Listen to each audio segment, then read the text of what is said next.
Hello everyone, my name is Petra Molthan-Hill and I'm professor at Nottingham Business School, Nottingham Trent University in the UK.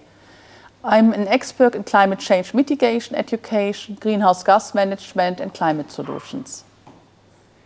Hello, I'm Fiona Winfield. I'm a climate literacy trainer and I've worked for many years in academia and prior to that in industry.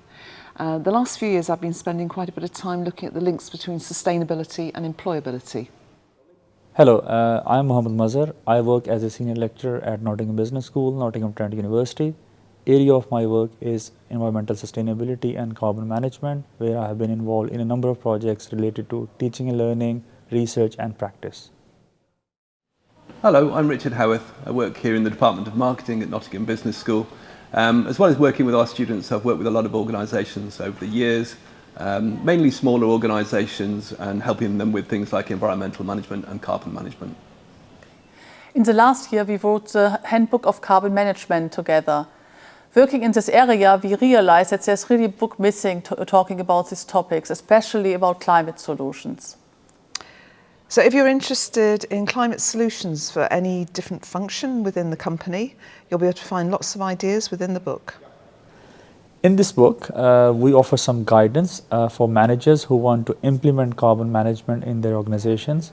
This book can be useful for both small and large organizations, particularly small and medium-sized enterprises, SMEs, who may need more support and ideas to get insights into the implementation of carbon management. Within the book, we have chapters on lots of different topics that will be of interest to both managers and all employees. We have chapters on food and food waste. We look at buildings and the estate. We talk about investments. We talk about IT. And we also talk about meetings and transport.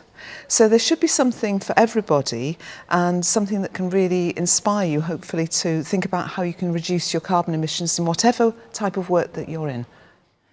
We will also cover the big picture in the book, what we need to know to understand actually what is causing global warming, how we can reduce it, and what we can do in every sector, what we can do on a country level, what we have to do on a worldwide level. So we will actually talk about every level, and you get a really, really good understanding of the background, especially in chapter 1. I think this is very important. And then the other part, which is also very important, obviously you hear a lot about words like what net zero, scope 1, 2, 3, and you might not know what these terms mean actually. And so we will cover these terms as well in the book, and you get explanations for them and you kind of know how to apply them in an organization. We hope you'll find something of interest within the book, and we hope that will inspire you to help us transform to a low carbon society.